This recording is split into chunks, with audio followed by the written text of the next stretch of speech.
El poder de la autoconfianza. En medio de todos los misterios que nos rodean, nada es más cierto que estamos en presencia de una energía infinita y eterna, de la que proceden todas las cosas. Herbert Spencer. Puedes hacerlo si crees que puedes. Antes de abordar los principios fundamentales en los que se basa esta lección, te resultará útil tener en cuenta el hecho de que esta práctica aporta los descubrimientos de más de 25 años de investigación, y que cuenta con la aprobación de los principales científicos del mundo que han puesto a prueba cada uno de los principios. El escepticismo es el enemigo mortal del progreso y del desarrollo personal. Es mejor dejar este audiolibro a un lado y detenerse aquí mismo que acercarse a esta lección con la sensación de que ha sido escrita por algún teórico que nunca ha puesto a prueba los principios en los que se basa la lección. Sin duda, esta no es una época para los escépticos, porque es un momento en el que hemos visto descubrir y aprovechar más leyes de la naturaleza que las que se ha visto descubierto en toda la historia de la raza humana. En 3 décadas, hemos sido testigos del dominio del aire. Hemos explorado el océano. Hemos casi aniquilado las distancias en la Tierra. Hemos aprovechado el rayo y hemos hecho girar las ruedas de la industria. Hemos hecho crecer 7 hojas de hierba donde antes solo crecía una. Tenemos comunicación instantánea entre las naciones del mundo. En verdad, esta es una época de iluminación y desarrollo, pero apenas hemos acariciado la superficie del conocimiento. Sin embargo, cuando hayamos abierto la puerta que conduce al poder secreto que está almacenado dentro de nosotros, nos traerá un conocimiento que hará que todos los descubrimientos pasados palidezcan en olvido por comparación.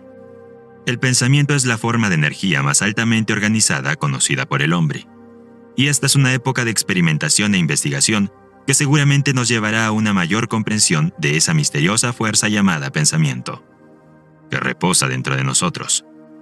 Ya hemos descubierto lo suficiente sobre la mente humana para saber que un hombre puede deshacerse de esos efectos acumulados de 1000 generaciones de miedo, mediante la ayuda del principio de la autosugestión. Ya hemos descubierto el hecho de que el miedo es la razón principal de la pobreza, el fracaso y la miseria que adopta 1000 formas diferentes. Ya hemos descubierto el hecho de que el hombre que domina el miedo puede marchar hacia el éxito en prácticamente cualquier decisión, a pesar de todos los esfuerzos para derrotarlo. El desarrollo de la confianza en uno mismo comienza con la eliminación de ese demonio llamado miedo, que se posa sobre el hombro del hombre y le susurra al oído: no puedes hacerlo. Tienes miedo de intentarlo. Tienes miedo de la opinión pública. Tienes miedo de fracasar. Tienes miedo de no tener la capacidad. Este demonio del miedo está entrando en el cuerpo a cuerpo. La ciencia ha encontrado un arma mortal con la que ponerlo en fuga. Y esta lección sobre la confianza en uno mismo te ha traído esta arma para que la uses en tu batalla con el viejo enemigo mundial del progreso: el miedo. Los 6 miedos básicos de la humanidad. La persona es heredera de la influencia de 6 miedos básicos. Bajo estos, se pueden enumerar los miedos menores. Así que enumeran los 6 miedos básicos o mayores y se describen las fuentes de las que se cree que han surgido. Los 6 miedos básicos son: A. El miedo a la pobreza. B. El miedo a la vejez. C. El miedo a la crítica. D. El miedo a la pérdida del amor de alguien. E. El miedo a la mala salud. F. El miedo a la muerte. Estudia la lista, luego haz un inventario de tus propios miedos y averigua en cuál de los 6 epígrafes puedes clasificarlos. Todo ser humano que ha alcanzado la edad del entendimiento está atado, en cierta medida, por uno o más de estos 6 miedos básicos. Como primer paso a la eliminación de estos 6 males, examinemos las fuentes de las que los hemos heredado. Herencia física y social. Todo lo que el hombre es, tanto física como mentalmente, lo obtuvo a través de 2 formas de herencia. Una se conoce como herencia física y la otra se llama herencia social. A través de la ley de la herencia física, el hombre ha evolucionado lentamente desde la ameba, una forma animal unicelular, a través de etapas de desarrollo que corresponden a todas las formas animales conocidas ahora en esta tierra, incluyendo las que se sabe que han existido, pero que ahora están extintas. Cada generación por la que ha pasado el hombre ha añadido a su naturaleza algo de los rasgos, hábitos y apariencia física de esa generación. La herencia física del hombre, por lo tanto, es una colección heterogénea de muchos hábitos y formas físicas. Parece que hay pocas dudas, si es que hay alguna, de que aunque los 6 miedos básicos del hombre no podrían haberse heredado a través de la herencia física, estos 6 estados básicos son estados mentales de la mente y por lo tanto no son capaces de transmitirse a través de la herencia física. Es obvio que a través de la herencia física se ha proporcionado un lugar de alojamiento muy favorable para ellos. Por ejemplo, es un hecho muy conocido que todo el proceso de la evolución física se basa en la mente, la destrucción, el dolor y la crueldad. Que los elementos del suelo de la Tierra encuentran el transporte, en un ascenso a través de la evolución, basado en la muerte de una forma de vida para que otra forma más elevada pueda subsistir. Toda la vegetación vive comiendo los elementos del suelo y los elementos del aire. Todas las formas de vida animal viven comiendo alguna otra forma más débil o alguna forma de vegetación. Las células de toda la vegetación tienen un orden de inteligencia muy elevado. Las células de toda la vida animal también tienen un orden de inteligencia muy superior. Sin duda, las células animales de un pez han aprendido, por amarga experiencia, que el grupo de células animales, conocido como halcón de los peces, es muy temible, debido al hecho de que muchas formas animales, incluyendo la mayoría de los hombres, viven comiendo a los animales más pequeños y débiles. La inteligencia celular de estos animales, que entran y se convierten en parte del hombre, trae consigo el miedo que surge de su experiencia de haber sido comido vivo. Esta teoría puede parecer irracional, y de hecho puede no ser cierta, pero es al menos una teoría lógica. El autor no hace especial hincapié en esta teoría, ni insiste en que explique ninguno de los 6 miedos básicos. Hay otra, una explicación mucho mejor del origen de esos miedos, que procederemos a examinar empezando por una descripción de la herencia social. La parte más importante de la constitución del hombre le llega a través de la ley de la herencia social, término que hace referencia a los métodos por los que una generación impone a las mentes de la generación bajo su control inmediato las supersticiones, creencias, leyendas e ideas que, a su vez, heredó de la generación anterior. El término herencia social debe entenderse como todas y cada una de las fuentes a través de las cuales una persona adquiere conocimientos, como la escolarización de carácter religioso y de cualquier otra naturaleza. La lectura, la conversación de boca a boca, la narración de historias y todo tipo de inspiración de pensamiento proveniente de lo que generalmente se acepta como experiencias personales. A través de la operación de la ley de la herencia social, cualquiera que tenga el control de la mente de un niño puede, a través de una intensa enseñanza, plantar en la mente del infante cualquier idea, ya sea falsa o verdadera, de tal manera que el niño la acepte como verdadera y se convierta en una parte de su personalidad, como cualquier célula u órgano de su cuerpo físico, e igual difícil de cambiar en su naturaleza. Es a través de la ley de la herencia social que el religioso planta en la mente del niño dogmas, credos y ceremonias religiosas demasiado numerosas para describirlas, manteniendo esas ideas ante esa mente hasta que las acepta y las sella para siempre como parte de su creencia irrevocable. La mente de un niño que no ha llegado a la edad del entendimiento general, durante un periodo medio que abarca, digamos, los 2 primeros años de su vida, es plástica, abierta, limpia y libre. Cualquier idea plantada en su mente así por alguien, en que el niño tiene confianza, echa raíces y crece, por así decirlo, de tal manera que nunca puede ser erradicada o borrada, por muy opuesta a la lógica o a la razón que sea esa idea. Muchos religiosos afirman que pueden implantar los principios de su religión en la mente de un niño con tanta profundidad que nunca podrá haber espacio en esa mente para ninguna otra religión, ya sea en su totalidad o en parte. Las afirmaciones no son muy exageradas. Con esta explicación de la forma en la que opera la ley de la herencia social, el estudiante estará listo para examinar las fuentes de las que el hombre hereda los 6 miedos básicos. Además, cualquier estudiante, excepto aquellos que todavía no han crecido lo suficiente como para examinar la verdad que pisa los callos de sus propias supersticiones, puede comprobar la solidez del principio de la herencia social tal como se aplica aquí a los 6 miedos básicos, sin salir de sus propias experiencias personales. Afortunadamente, prácticamente toda la masa de evidencia presentada en esta lección es de tal naturaleza que todos los que buscan sinceramente la verdad pueden determinar, por sí mismos, si la evidencia es sólida o no. Al menos por el momento, deja de lado tus prejuicios e ideas preconcebidas. Siempre puedes volver a retomarlas. Mientras estudiamos el origen y la naturaleza de los 6 peores enemigos del hombre, los 6 miedos básicos, empezaremos por el miedo a la pobreza. Se requiere valor para decir la verdad sobre el origen de este miedo, y un valor aún mayor, quizás, para aceptar la verdad después de haberla dicho. El miedo a la pobreza surgió de la tendencia heredada del hombre a aprovecharse económicamente de sus semejantes.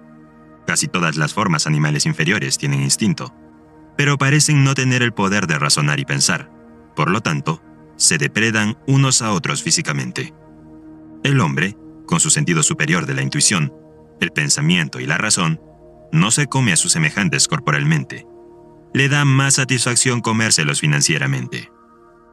De todas las épocas del mundo de las que tenemos conciencia, la que vivimos parece ser la del culto al dinero.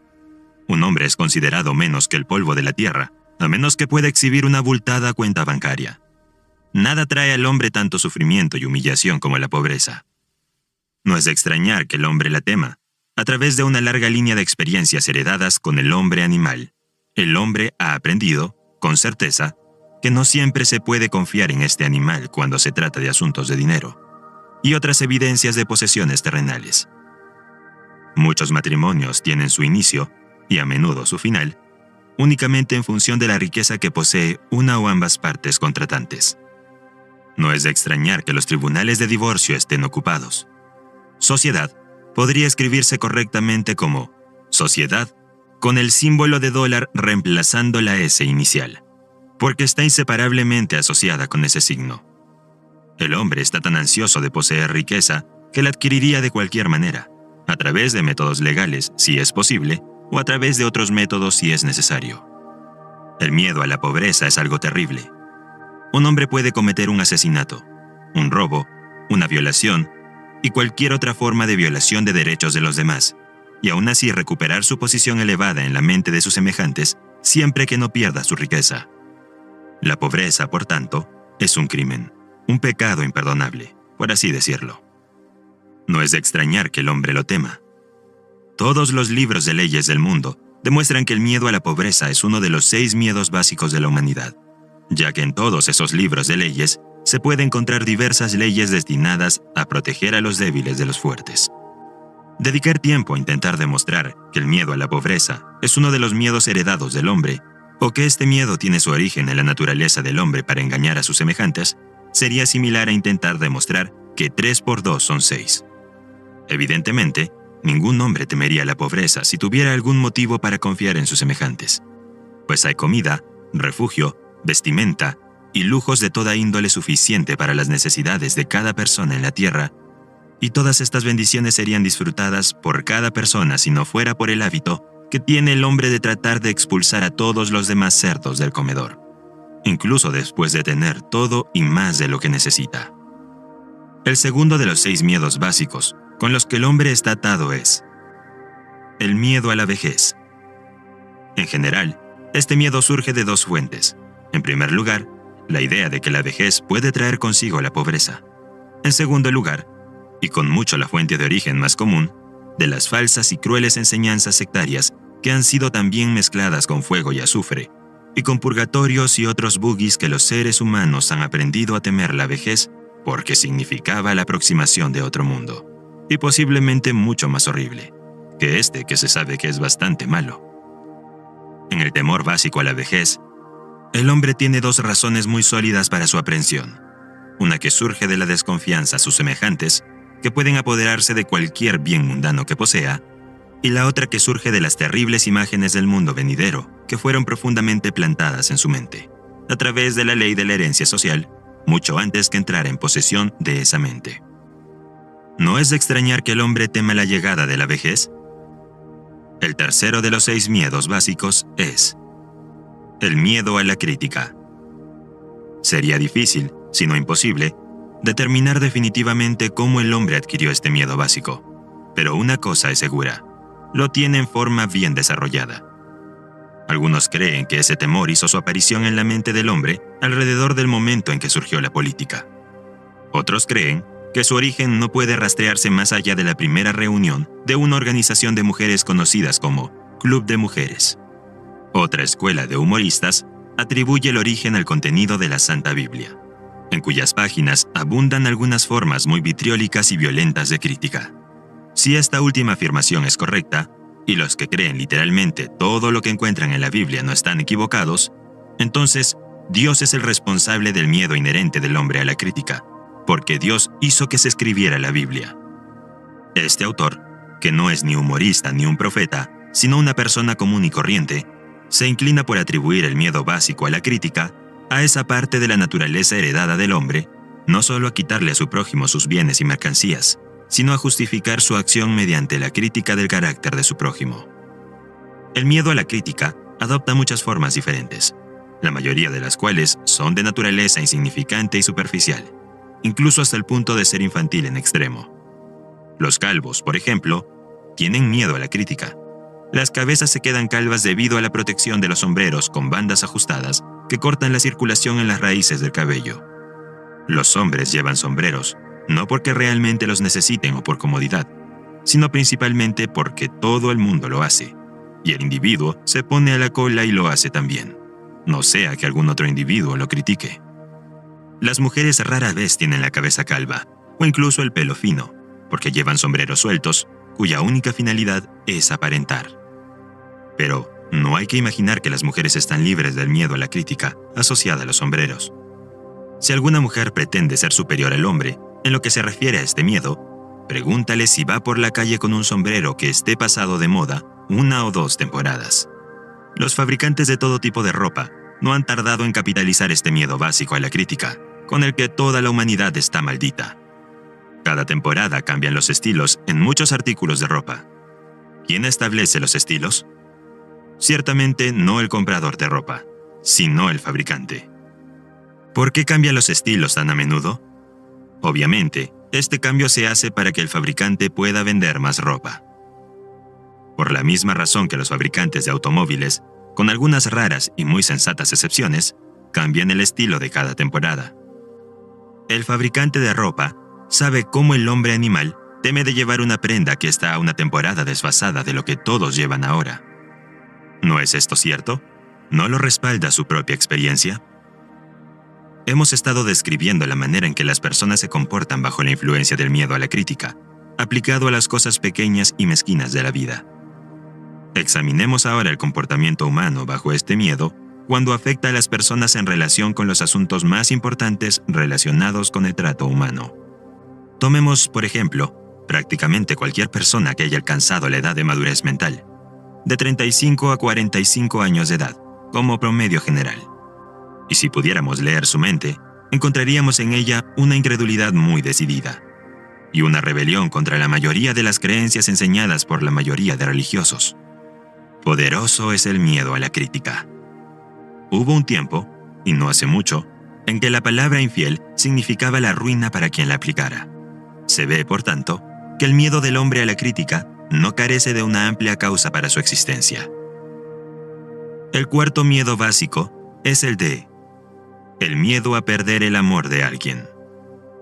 El origen de este miedo no necesita ser descrito, ya que es obvio que surgió de la naturaleza del hombre para robar a su compañera, o al menos para tomarse libertades con ella, desconociendo a su legítimo señor y dueño. Por naturaleza, todos los hombres son polígamos, la afirmación de una verdad que, por supuesto, traerá negaciones de aquellos que son demasiado viejos para funcionar de una manera sexual normal, o han, por alguna razón, perdido el contenido de ciertas glándulas que son responsables de la tendencia del hombre hacia la pluralidad del sexo opuesto. No cabe duda de que los celos y todas las demás formas similares de demencia praecox, locura, más o menos leve, surgieron del miedo heredado del hombre a la pérdida del amor de alguien. De todos los locos cuerdos, estudiados por este autor, el representado por un hombre que se ha vuelto celoso de una mujer, o el de una mujer que se ha vuelto celosa de algún hombre, es el más raro y extraño. El autor, afortunadamente, nunca tuvo más que un caso de experiencia personal con esta forma de locura. Pero de esa experiencia aprendió lo suficiente como para justificar su afirmación de que el miedo a la pérdida del amor de alguien es uno de los más dolorosos, si no el más doloroso, de todos los 6 miedos básicos. Y parece razonable añadir que este miedo causa más estragos en la mente humana que cualquiera de los otros 6 miedos básicos, llevando a menudo a las formas más violentas de locura permanente. El quinto miedo básico es el miedo a la mala salud. Este miedo tiene su origen, en gran medida también, en las mismas fuentes de las que derivan los miedos a la pobreza y a la vejez. El miedo a la mala salud tiene que estar estrechamente asociado tanto a la pobreza como a la vejez, porque también conduce a la frontera de los mundos terribles que el hombre no conoce, pero de los que ha oído algunas historias incómodas. El autor tiene la firme sospecha de que los que se dedican a vender métodos de buena salud han tenido mucho que ver con el mantener vivo el miedo a la mala salud en la mente humana. Desde hace mucho tiempo, en la historia de la raza humana, el hombre ha conocido diversas formas de terapia y proveedores de salud. Si un hombre se gana la vida manteniendo a la gente en buena salud, parece natural que utilice todos los medios a su alcance para persuadir a la gente de que necesita sus servicios. Así, con el tiempo, podría ser que la gente heredara el miedo a la mala salud. El sexto y último de los 6 miedos básicos es el miedo a la muerte. Para muchos es el peor de los 6 miedos básicos, y la razón por la que es tan considerado resulta obvia incluso para el estudiante casual de psicología. Las terribles punzadas de miedo asociadas con la muerte pueden ser imputadas directamente al fanatismo religioso, la fuente que es más responsable de ello que todas las demás fuentes combinadas. Los llamados paganos no tienen tanto miedo a la muerte como los civilizados, especialmente aquella parte de la población civilizada que ha caído bajo la influencia de la teología. Durante cientos de millones de años, el hombre se ha planteado las preguntas aún sin respuesta, y tal vez sin respuesta definitiva. ¿Qué? ¿Y de dónde vengo y a dónde voy después de la muerte? Todos los más astutos y taimados como los honestos pero crédulos de la raza no han tardado en ofrecer la respuesta a estas preguntas. De hecho, la respuesta a estas preguntas se ha convertido en una de las llamadas profesiones eruditas, a pesar de que se requiere muy poco aprendizaje para entrar en esta profesión. Testigo, ahora, de la mayor fuente de origen del miedo a la muerte. Entra en mi tienda, abraza mi fe, acepta mis dogmas y paga mi salario, y te daré un billete que te admitirá directamente en el cielo cuando mueras. Dice el líder de una forma de sectarismo. Quédense fuera de mi tienda, dice este mismo líder, e irán directamente al infierno, donde arderán durante toda la eternidad. Mientras que, en la actualidad, el autoproclamado líder puede no ser capaz de proporcionar un salvoconducto al cielo, ni, por la falta de tal provisión, permitir que el desafortunado buscador de la verdad descienda al infierno. La posibilidad de este último parece tan terrible que se apodera de la mente y crea ese miedo de los miedos, el miedo de la muerte. En verdad, ningún hombre sabe, y ningún hombre ha sabido nunca, cómo es el cielo o el infierno, o si esos lugares existen, y esta misma falta de conocimiento definitivo abre la puerta de la mente humana al charlatán para que entre y controle esa mente con sus acciones de presdigitación y diversas marcas de engaño, falsedad y fraude. La verdad es esta, que ningún hombre sabe ni nunca ha sabido de dónde nacemos o a dónde vamos al morir.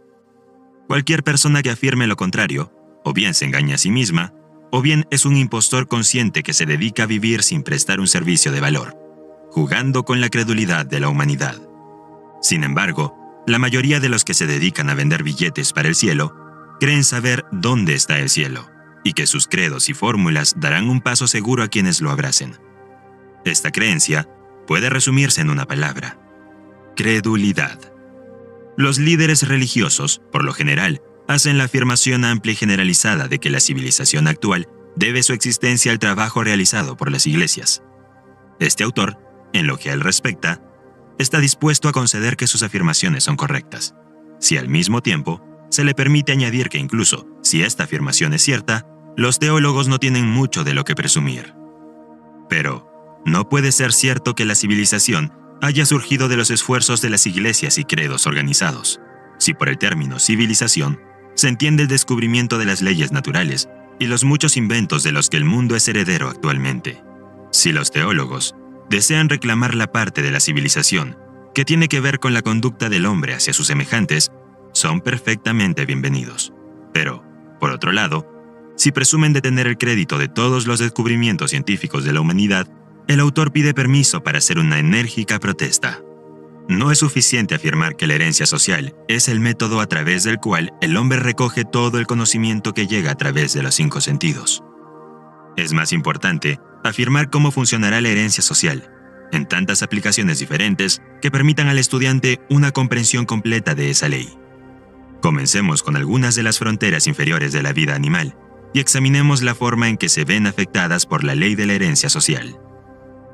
Poco tiempo después de que este autor comenzara a examinar las principales fuentes de donde los hombres obtienen los conocimientos que los convierten en lo que son, hace unos 30 y tantos años, descubrió el nido de un urogallo. El nido estaba situado de tal manera que la madre podía ser vista desde una distancia considerable cuando estaba en el nido.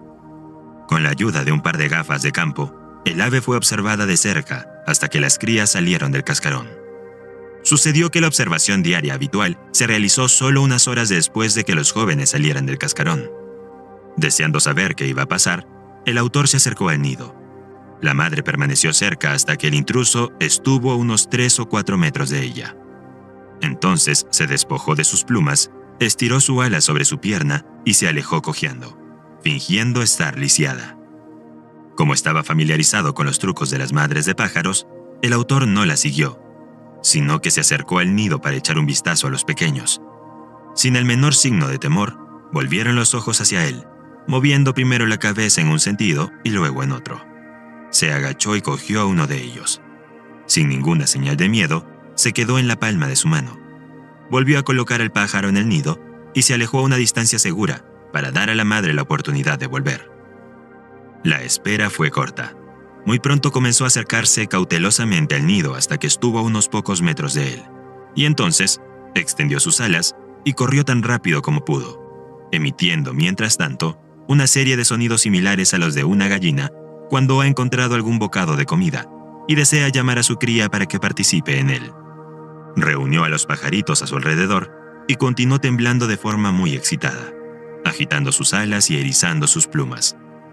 Casi se podían oír sus palabras mientras daba a los pajaritos su primera lección de autodefensa, a través de la ley de herencia social. Criaturas tontas, ¿no saben que los hombres son sus enemigos? Debería darles vergüenza permitir que ese hombre los coja en sus manos. Es una maravilla que no los haya cargado y comido vivas. La próxima vez que vean a un hombre acercarse, escóndanse. Túmbense en el suelo, corran bajo las hojas, vayan a cualquier sitio para perderse de vista y permanezcan alejadas hasta que el enemigo esté bien encaminado. Los pajaritos se mantuvieron alrededor y escucharon la conferencia con intenso interés. Cuando la madre se calmó, el autor volvió a acercarse al nido. Cuando se encontraba a unos 6 metros del hogar custodiado, la madre comenzó de nuevo a guiarle en la dirección contraria, arrugando el ala y cojeando como si estuviera lisiada. Miró al nido, pero la mirada fue en vano. Los pajaritos no aparecían por ninguna parte. Habían aprendido rápidamente a evitar a su enemigo natural, gracias a su instinto natural. Una vez más, el autor se retiró. Esperó a que la madre volviera a reunir a su familia y salió a visitarlos, pero con resultados similares. Cuando se acercó al lugar donde había visto por última vez a la madre, no encontró el más mínimo rastro de los pequeños. Cuando era pequeño, el autor capturó un cuervo joven y lo convirtió en su mascota. El pájaro se adaptó bien a su entorno doméstico y aprendió a realizar muchos trucos que requerían una inteligencia considerable. Cuando el pájaro creció lo suficiente como para volar, se le permitió ir a donde quisiera. A veces se ausentaba durante muchas horas, pero siempre regresaba a casa antes del anochecer. Un día unos cuervos salvajes se enzarzaron en una pelea con un búho en un campo cercano a la casa donde vivía el cuervo mascota. En cuanto la mascota oyó el granizado de sus parientes salvajes, se subió a la casa y, con signos de agitación, caminó de un extremo a otro de la casa. Finalmente levantó el vuelo y se dirigió a la batalla. El autor lo siguió para ver qué pasaba. En pocos minutos, se encontró con la mascota. Estaba sentada en las ramas más bajas de un árbol, y 2 cuervos salvajes estaban sentados en una rama justo encima, parloteando y caminando de un lado a otro. actuando de forma muy parecida a cómo se comportan los padres enfadados con sus hijos cuando los castigan. Cuando el autor se acercó, los dos cuervos salvajes salieron volando, uno de ellos dando varias vueltas alrededor del árbol, mientras dejaba escapar un terrible flujo de lenguaje de lo más abusivo, que, sin duda, iba dirigido a su insensato pariente que no tenía el suficiente sentido común para volar mientras el vuelo era bueno. Se llamó a la mascota, pero ésta no le hizo caso. Esa noche volvió a casa, pero no se acercó a ella. Se sentó en una rama alta en un manzano y habló el lenguaje de cuervo durante unos 10 minutos, diciendo sin duda que había decidido volver a la vida salvaje de sus congéneres. Y luego se fue volando, y no volvió hasta 2 días después, cuando regresó y volvió a hablar en lenguaje de cuervo, manteniéndose mientras tanto a una distancia segura. Luego se fue y no volvió. La herencia social le había robado al autor una buena mascota. La gente pensaba que había demostrado un gran gesto al volver y avisar de su intención de marcharse. Muchos granjeros habían dejado la granja sin tomarse la molestia de esta formalidad. Es un hecho bien conocido que el zorro ceba con todo tipo de aves y animales pequeños, a excepción de la mofeta. No es necesario explicar por qué el zorrillo goza de inmunidad. Un zorro puede enfrentarse a una mofeta una vez, pero nunca 2. Por esta razón, una piel de zorrillo, cuando se clava en un gallinero, mantendrá a todos los zorros, excepto al más joven e inexperto, a una distancia segura. El olor de una mofeta, una vez experimentado, nunca se olvida. Ningún otro olor se le parece ni remotamente. No consta que ninguna madre de zorro haya enseñado a sus crías a detectar el olor familiar de una mofeta y a mantenerse alejadas de él. Pero todos los que están informados sobre la sabiduría del zorro saben que los zorros y las mofetas nunca buscan alojamiento en la misma cueva. Pero una lección es suficiente para enseñar al zorro todo lo que quiere saber sobre las mofetas. A través de la ley de la herencia social, que opera mediante el sentido del olfato, una lección sirve para toda la vida. Una rana toro puede ser atrapada en un anzuelo atando un pequeño trozo de tela roja o cualquier otro objeto rojo pequeño al anzuelo y colgándolo delante de la nariz de la rana. Es decir, la rana puede ser atrapada de esta manera, siempre y cuando sea enganchada la primera vez que muerda el cebo. Pero si está mal enganchado y hace una escapada, o si siente la punta del anzuelo cuando muerde el cebo pero no es atrapado, no volverá a cometer el mismo error. El autor pasó muchas horas intentando enganchar a un espécimen particularmente deseable que había picado y fallado, antes de aprender que una sola lección de herencia social es suficiente para enseñar incluso a una humilde corvina que los trozos de franela roja son cosas que hay que dejar en paz. El autor tuvo una vez un excelente perro macho de la raza Airedale, que causaba muchas molestias por su costumbre de llegar a casa con un pollo joven en la boca. En cada ocasión, se le quitaba el pollo y se le reprendía, pero era inútil. Seguía con su afición a las aves. Con el fin de salvar al perro, si era posible, y como experimento de herencia social, este perro fue llevado a la granja de un vecino que tenía una gallina y algunos pollos recién nacidos. La gallina fue colocada en el granero y el perro fue entregado con ella. En cuanto todos se perdieron de vista, el perro se acercó lentamente a la gallina, olfateó el aire en su dirección 1 o 2 veces, para asegurarse de que era el tipo de carne que buscaba, y luego se lanzó hacia ella. Mientras tanto, la gallina estaba haciendo un reconocimiento por su cuenta, ya que se encontró con el perro a más de la mitad del camino. Además, se encontró con él con una sorpresa de alas y garras que nunca antes había experimentado. La primera ronda fue claramente de la gallina, pero un buen pájaro gordo, calculó el perro, no iba a escurrirse entre sus patas tan fácilmente. Por lo tanto, retrocedió una corta distancia y volvió a cargar. Esta vez la gallina se lanzó sobre su espalda, le clavó las garras en la piel e hizo un uso eficaz de su afilado pico.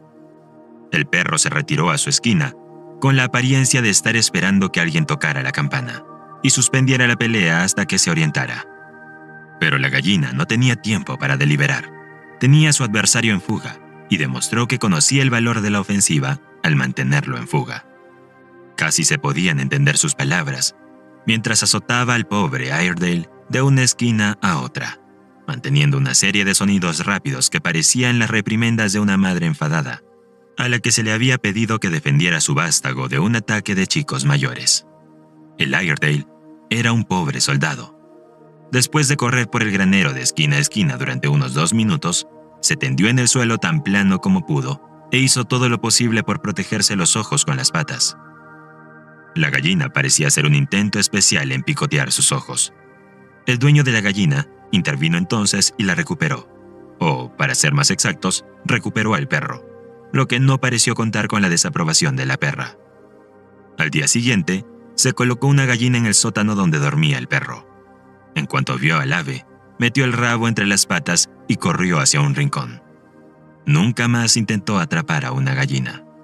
Una lección de herencia social a través del sentido del tacto, pues suficiente para enseñarle que, si bien la persecución de pollos puede ofrecer cierta diversión, también está plagada de muchos peligros.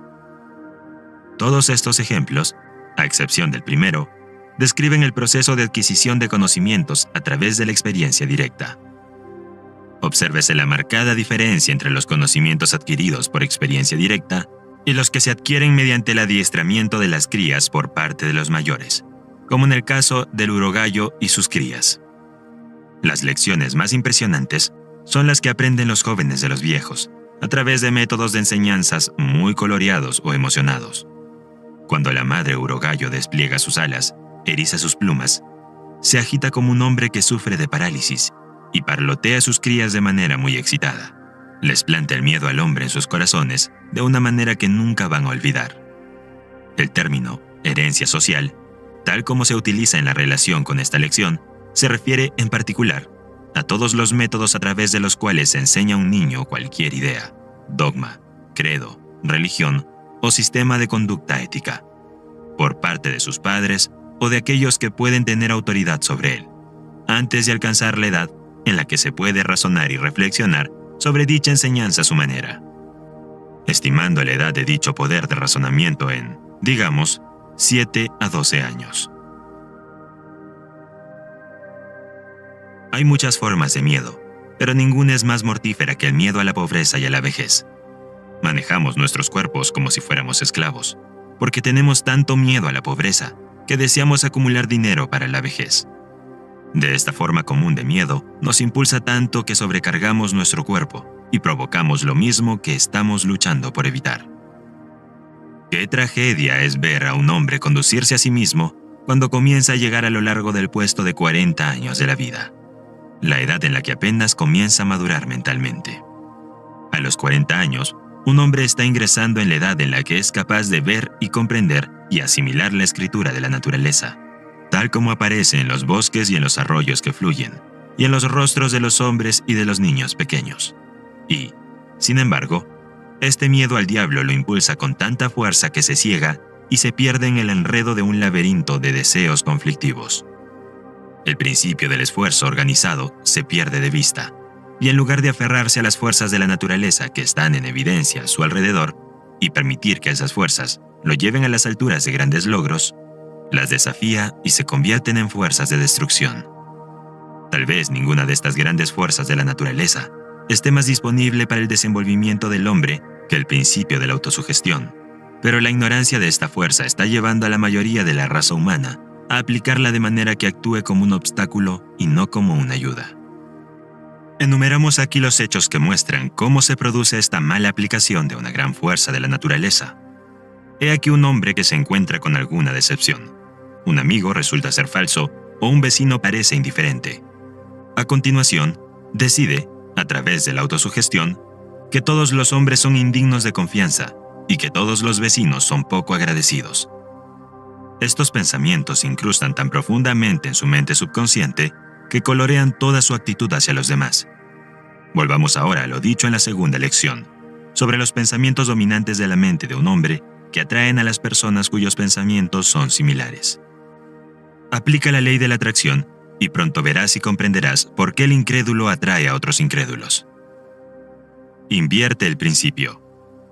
He aquí un hombre que no ve más que lo mejor que hay en todos los que conoce. Si sus vecinos parecen indiferentes, no se da cuenta de ello, porque se ocupa de llenar su mente con pensamientos dominantes de optimismo. y un buen ánimo y fe en los demás. Si la gente le habla con dureza, él responde con tonos suaves. A través de la operación de esta misma ley de atracción eterna, atrae la atención de las personas cuya actitud hacia la vida y cuyos pensamientos dominantes armonizan con los suyos. Llevando el principio un paso más allá, tenemos lo siguiente. He aquí un hombre que ha sido bien educado y tiene la capacidad de prestar al mundo un servicio necesario. En algún lugar y momento, ha oído decir que la modestia es una gran virtud y que colocarse al frente del escenario en el juego de la vida es una muestra de egoísmo. Se desliza silenciosamente por la puerta trasera y toma asiento en la parte posterior, mientras que otros jugadores del juego de la vida pasan audazmente al frente. Permanece en la última fila porque teme el qué dirán. La opinión pública, o lo que él cree que es la opinión pública, lo ha relegado a la retaguardia y el mundo se entera poco de él. Su educación no cuenta para nada porque tiene miedo de que el mundo sepa que la ha tenido. Constantemente se sugiere a sí mismo, utilizando así la gran fuerza de la autosugestión en su propio detrimento, que debe permanecer en un segundo plano para no ser criticado, como si la crítica pudiera hacerle algún daño o frustrar su propósito. Hay aquí otro hombre que nació de padres pobres. Desde que tiene uso de memoria, ha visto pruebas de la pobreza. Ha oído hablar de la pobreza. Ha tenido la gélida mano de la pobreza sobre sus hombros y le ha impresionado tanto que la fija en su mente como una maldición a la que debe someterse. Inconscientemente, se permite ser víctima de la creencia: una vez pobre, siempre pobre, hasta que esa carencia se convierte en el pensamiento dominante de su mente. Se asemeja a un caballo que ha sido enjaezado y domado hasta que olvida que él tiene el poder potencial con el que deshacerse de ese arnés. La autosugestión lo relega rápidamente al fondo del escenario de la vida. Finalmente, se convierte en un renunciante. La ambición desaparece. La oportunidad ya no se le presenta. O si lo hace, no tiene la visión para verla. Ha aceptado su destino. Es un hecho bien establecido que las facultades de la mente, como los miembros del cuerpo, se malogran y se marchitan si no se utilizan. La confianza en uno mismo no es una excepción. Se desarrolla cuando se utiliza, pero desaparece si no se usa. Una de las principales desventajas de la riqueza heredada es el hecho de que con demasiada frecuencia conduce a la inacción y a la pérdida de la confianza en sí mismo. Hace algunos años, nació un niño de la señora E.B. McLean, en la ciudad de Washington. Se decía que su herencia era de unos $100 millones. Cuando este bebé fue llevado a ventilar en su carruaje, fue rodeado por enfermeras y asistentes de enfermería, y detectives y otros sirvientes, cuyo deber era ver que no le ocurriera ningún daño. Con el paso de los años, se mantuvo esta misma vigilancia. Este niño no tenía que vestirse solo, tenía sirvientes que lo hacían. Los sirvientes lo vigilaban mientras dormía y mientras jugaba. No se le permitía hacer nada que un criado pudiera hacer por él. Había crecido hasta la edad de 10 años. Un día estaba jugando en el patio y se dio cuenta de que la puerta trasera estaba abierta. En toda su vida nunca había salido solo de esa puerta, y naturalmente, eso era lo que deseaba hacer. En un momento en que los criados no miraban, se precipitó hacia la puerta y fue atropellado y muerto por un automóvil antes de llegar a la mitad de la calle. Había utilizado los ojos de sus sirvientes hasta que los suyos ya no le servían como podrían haberlo hecho si hubiera aprendido a confiar en sus funciones. Hace 20 años, el hombre al que servía como secretario envió a sus 2 hijos a la escuela. Uno de ellos fue a la Universidad de Virginia y el otro a un colegio de Nueva York. Cada mes era parte de mi tarea hacer un cheque de $100 para cada uno de estos chicos. Este era su dinero para el PIN, para que lo gastaran como quieran. Recuerdo con mucho provecho la forma en que envidiaba a esos muchachos cuando extendía esos cheques cada mes. A menudo me preguntaba por qué la mano del destino me trajo al mundo en la pobreza. Podía mirar hacia adelante y ver cómo esos chicos llegarían a las altas esferas de la vida, mientras yo seguía siendo un humilde empleado. A su debido tiempo, los chicos volvieron a casa con sus pieles de oveja. Su padre era un hombre rico que poseía bancos, ferrocarriles, minas de carbón y otras propiedades de gran valor. A los chicos les esperaban buenos puestos en la empresa de su padre. Sin embargo, 20 años de tiempo pueden jugarle una mala pasada a los que nunca han tenido que luchar. Tal vez sería mejor decir que el tiempo da a los que nunca han tenido que luchar la oportunidad de jugarse una mala pasada. En cualquier caso, estos 2 chicos Trajeron a casa de la escuela otras cosas además de sus pieles de oveja. Volvieron con capacidades bien desarrolladas para la bebida fuerte. Capacidades que desarrollaron porque los $100 que cada uno de ellos recibía cada mes hacían innecesaria su lucha. La suya es una larga y triste historia, cuyos detalles no le interesarán, pero sí su finis. Mientras escribo esta lección, tengo sobre mi mesa un ejemplo del periódico publicado en la ciudad donde vivían estos chicos. Su padre ha quebrado y su costosa mansión, donde nacieron los chicos, ha sido puesta en venta. Uno de los chicos murió de delirium tremens y el otro está en un manicomio. No todos los hijos de los hombres ricos resultan tan desafortunados, pero el hecho es, sin embargo, que la inacción conduce a la atrofia, y esta, a su vez, a la pérdida de la ambición y de la confianza en sí mismo. Y sin estas cualidades esenciales, un hombre será llevado por la vida en las alas de la incertidumbre, al igual que una hoja seca puede ser llevada aquí y allá en el seno de los vientos vagabundos. Lejos de ser una desventaja, la lucha es una ventaja decisiva, porque desarrolla aquellas cualidades que permanecerían siempre dormidas sin ella.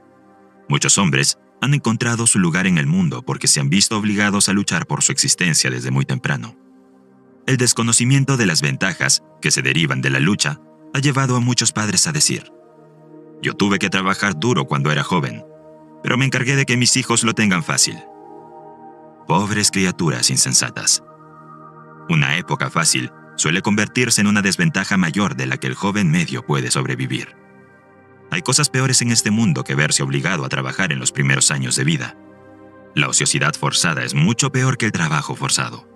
Ser forzado a trabajar o forzado a hacer lo mejor posible engendrará la templanza, el autocontrol, la fuerza de voluntad, el contenido y otras 100 virtudes que el ocioso nunca conocerá. La falta de necesidad de lucha no solo conduce a la debilidad de la ambición y la fuerza de voluntad, sino que, lo que es aún más peligroso, establece en la mente de una persona un estado de letargo que conduce a la pérdida de la confianza en sí mismo. La persona que ha dejado de luchar debido a que el esfuerzo ya no es necesario, está aplicando literalmente el principio de la autosugestión al socavar su propio poder de autoconfianza. Tal persona finalmente caerá en un estado de ánimo en el que realmente mirará con más o menos desprecio a la persona que se ve obligada a seguir adelante. La mente humana, si se me permite la repetición, puede compararse con una batería eléctrica. Puede ser positiva o negativa. La confianza en uno mismo es la cualidad con que la mente se recarga y se vuelve positiva.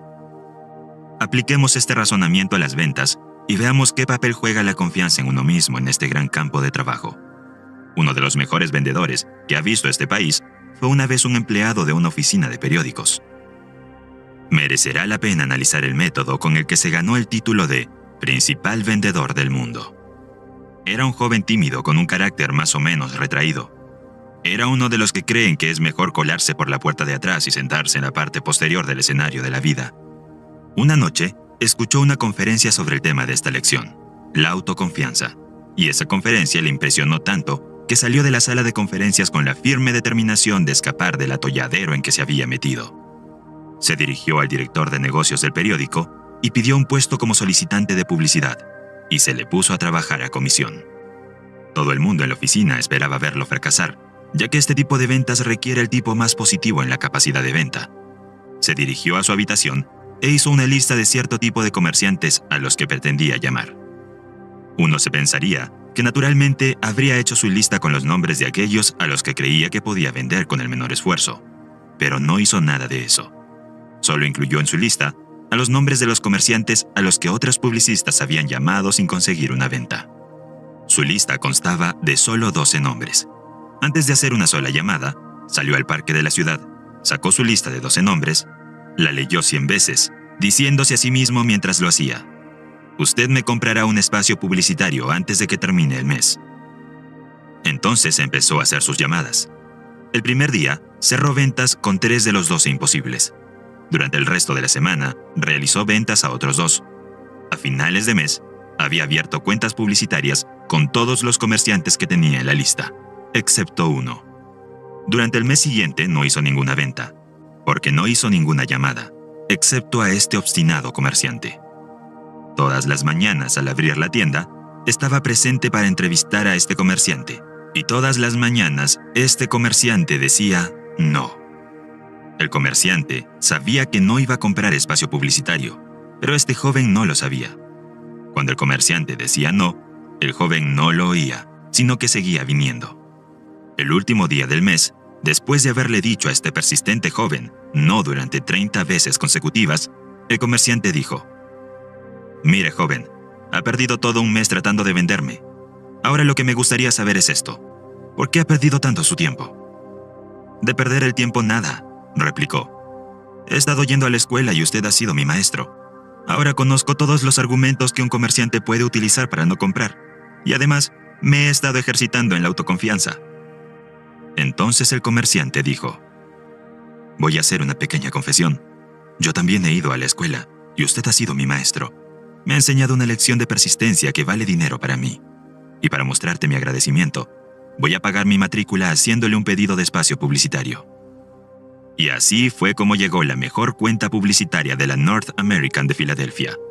Asimismo, marcó el inicio de una reputación que ha hecho millonario a ese mismo joven. Tuvo éxito porque deliberadamente cargó su propia mente con la suficiente confianza en sí mismo como para hacer de esa mente una fuerza irresistible. Cuando se sentó a confesar esa lista de 12 nombres, hizo lo que 99 de las personas de cada 100 no habrían hecho. Seleccionó los nombres de quienes creía que sería difícil vender, porque comprendió que de la resistencia que encontraría al tratar de venderlos, surgiría la fuerza y la autoconfianza. Era una de las pocas personas que entienden que todos los ríos y algunos hombres están torcidos por seguir la línea de menor resistencia. Voy a hacer una digresión y a romper aquí la línea de pensamiento por un momento, mientras registro una palabra de consejo para las esposas de los hombres. Recuerden que estas líneas están destinadas únicamente a las esposas, y no se espera que los maridos lean lo que aquí se expone. Después de haber analizado a más de 16,000 personas, la mayoría de las cuales eran hombres casados, he aprendido algo que puede ser valioso para las esposas. Permítanme exponer mi pensamiento con estas palabras. Está en su mano enviar a su marido a su trabajo, o a su negocio, o a su profesión, cada día con un sentimiento de confianza en sí mismo, que lo lleve con éxito a través de los puntos difíciles del día, y lo traigan a casa de nuevo, por la noche, sonriendo y feliz. Uno de mis más antiguos conocidos se casó con una mujer que tenía una dentadura postiza. Un día a su mujer se le cayó la dentadura y rompió la placa. El marido recogió los trozos y comenzó a examinarlos. Mostró tanto interés por ello que su mujer le dijo: «Podrías hacer una dentadura como esa si te decidieras a hacerlo». Este hombre era un agricultor cuyas ambiciones nunca le habían llevado más allá de los límites de su pequeña granja hasta que su mujer hizo ese comentario. Se acercó a él, le puso la mano en el hombro y le animó a probar la odontología. Finalmente lo convenció para que empezara, y en la actualidad es uno de los dentistas más prominentes y exitosos del estado de Virginia. Lo conozco bien, porque ese hombre es mi padre. Nadie puede predecir las posibilidades del logro disponibles para el hombre cuya esposa está a su espalda y lo motiva a realizar esfuerzos más grandes y mejores, porque es un hecho bien conocido que una mujer puede despertar a un hombre para que realice hazañas casi sobrehumanas. Es tu derecho y tu deber alentar a tu marido e instarlo a que se dedique a tareas valiosas hasta que encuentre su lugar en el mundo. Usted puede inducirlo a esforzarse más que cualquier otra persona. Hágale creer que nada, dentro de lo razonable, está más allá de su poder del logro, y habrá prestado un servicio que le ayudará mucho a ganar la batalla de la vida. Uno de los hombres con más éxito en su línea en América da todo el crédito de su éxito a su esposa. Cuando se casaron, ella escribió un credo que le firmó y colocó sobre su escritorio. Esta es una copia del credo. Creo en mí mismo. Creo en los que trabajan conmigo. Creo en mi empleador. Creo en mis amigos.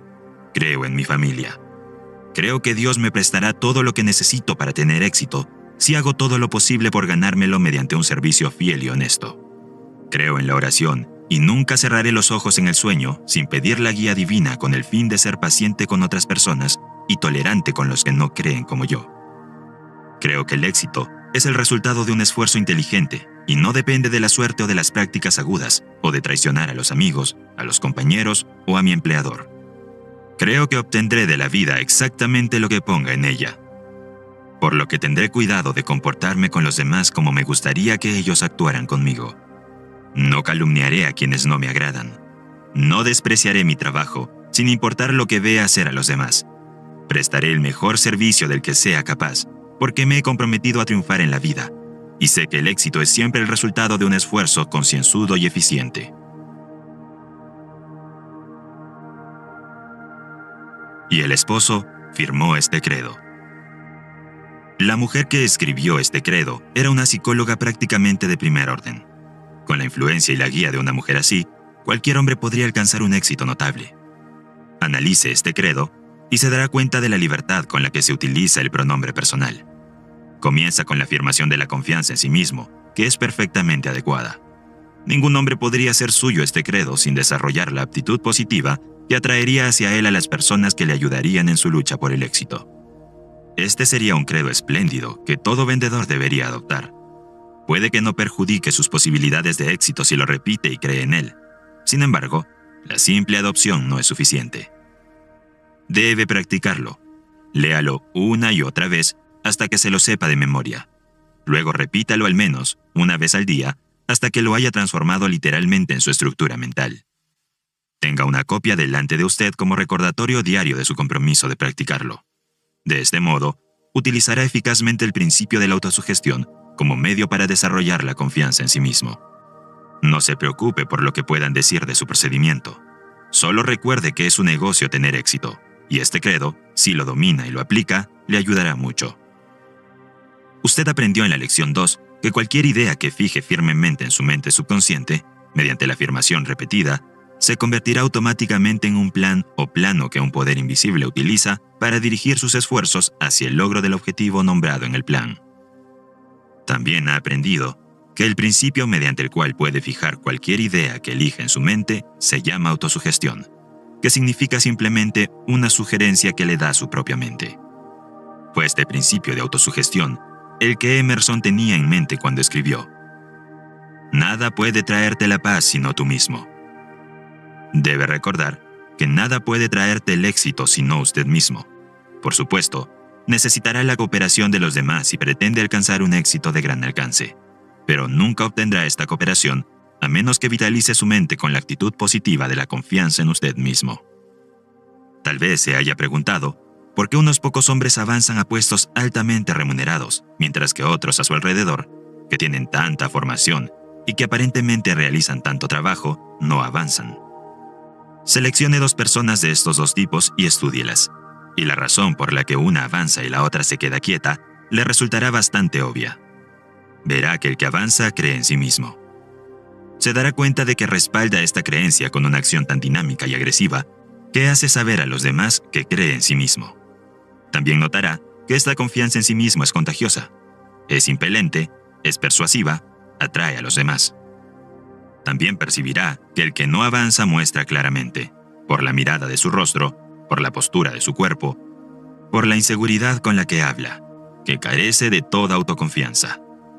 Nadie va a prestar mucha atención a la persona que no tiene confianza en sí misma. No atrae a los demás porque su mente es una fuerza negativa que repele en lugar de atraer. En ningún otro campo de la actividad, la autoconfianza o la falta de ella desempeña un papel tan importante como el campo de la venta. Y no hace falta ser analista del carácter para determinar, en el momento en que se le conoce, si un vendedor posee esta cualidad de autoconfianza. Si la tiene, los signos de su influencia están escritos en él. Le inspira confianza en él y en los productos que vende desde el momento en que habla. Llegamos ahora al punto en el que usted está listo para tomar el principio de la autosugestión y hacer uso directo de él para convertirse en una persona positiva, dinámica y autosuficiente. Se le pide que copie la siguiente fórmula y la firme y la memorice. La fórmula de la autoconfianza. Primero, sé que tengo la capacidad de alcanzar el objetivo de mi propósito definido, por lo que me exijo una acción persistente, decisiva y continua hacia su consecución. Segundo, me doy cuenta de que los pensamientos dominantes de mi mente eventualmente se reproducen en la acción exterior, corporal, y gradualmente se transforman en la realidad física. Por lo tanto, concentraré mi mente durante 30 minutos diarios en la tarea de pensar en la persona que pretendo ser, creando una imagen mental de esta persona y luego transformando esa imagen en la realidad a través del servicio práctico. Tercero, sé que, A través del principio de la autosugestión, cualquier deseo que sostenga persistentemente en mi mente buscará eventualmente su expresión a través de algún medio práctico para realizarlo. Por lo tanto, dedicaré 10 minutos diarios a exigir de mí mismo el desarrollo de los factores nombrados en las 16 lecciones de este curso de lectura sobre la ley del éxito. Cuarto, he trazado y escrito claramente una descripción de mi propósito definido en la vida para los próximos 5 años. He fijado un precio a mis servicios para cada uno de estos 5 años. Un precio que pretendo ganar y recibir, mediante la aplicación estricta del principio de servicio eficiente y satisfactorio que prestaré por adelantado. Quinto, me doy cuenta de que ninguna riqueza o posición puede durar mucho tiempo si no se construye sobre la verdad y la justicia, por lo que no me comprometeré en ninguna transacción que no beneficie a todos aquellos a los que afecta. Tendré éxito atrayendo hacia mí las fuerzas que deseo utilizar y la cooperación de otras personas. Induciré a los demás a servirme porque yo les serviré primero. Eliminaré el odio, la envidia, los celos, el egoísmo y el cinismo, desarrollando el amor por toda la humanidad, porque sé que una actitud negativa hacia los demás nunca podrá traerme éxito. Haré que los demás crean en mí, porque yo creeré en ellos y en mí mismo. Firmaré esta fórmula con mi nombre, la memorizaré y la repetiré en voz alta una vez al día, con la plena fe de que influirá gradualmente en toda mi vida, para que me convierta en un trabajador exitoso y feliz en el campo que elija. Antes de firmar esta fórmula, asegúrese de que tiene la intención de llevar a cabo sus instrucciones. Detrás de esta fórmula hay una ley que nadie puede explicar. Los psicólogos se refieren a esta ley como autosugestión y lo dejan así, pero debe tener en cuenta un punto sobre el que no hay incertidumbre, y es el hecho de que, cual sea esta ley, realmente funciona. Otro punto que debe tenerse en cuenta es el hecho de que, al igual que la electricidad, hará girar las ruedas de la industria y servirá a la humanidad de 1.000.000 de otras maneras, o apagará la vida si se aplica incorrectamente, porque este principio de la autosugestión le llevará a la ladera de la montaña de la paz y la prosperidad, o hacia abajo en el valle de la miseria y de la pobreza, de acuerdo con la aplicación que haga de ella. Si usted llena su mente con la duda y la incredulidad en su capacidad para lograr, entonces el principio de la autosugestión toma este espíritu de incredulidad y lo establece en su mente subconsciente como pensamiento dominante, y poco a poco, pero con seguridad, lo arrastrará en el torbellino del fracaso. Pero, si llena su mente con radiante autoconfianza, el principio de autosugestión toma esta creencia y la establece como su pensamiento dominante, y lo ayuda a dominar los obstáculos que caen en su camino hasta que alcance la cima de la montaña del éxito. El poder del hábito. Habiendo experimentado yo mismo todas las dificultades que se interponen en el camino de aquellos que carecen de la comprensión para hacer una aplicación práctica de este gran principio de la autosugestión, permítanme llevarles por un breve camino hacia el principio del hábito, a través del cual pueden aplicar fácilmente el principio de la autosugestión en cualquier dirección y para cualquier propósito. El hábito surge del entorno, de hacer lo mismo, de pensar los mismos pensamientos o de repetir las mismas palabras una y otra vez. El hábito puede compararse con el surco de un disco fonográfico, mientras que la mente humana puede compararse con la aguja que encaja en ese surco.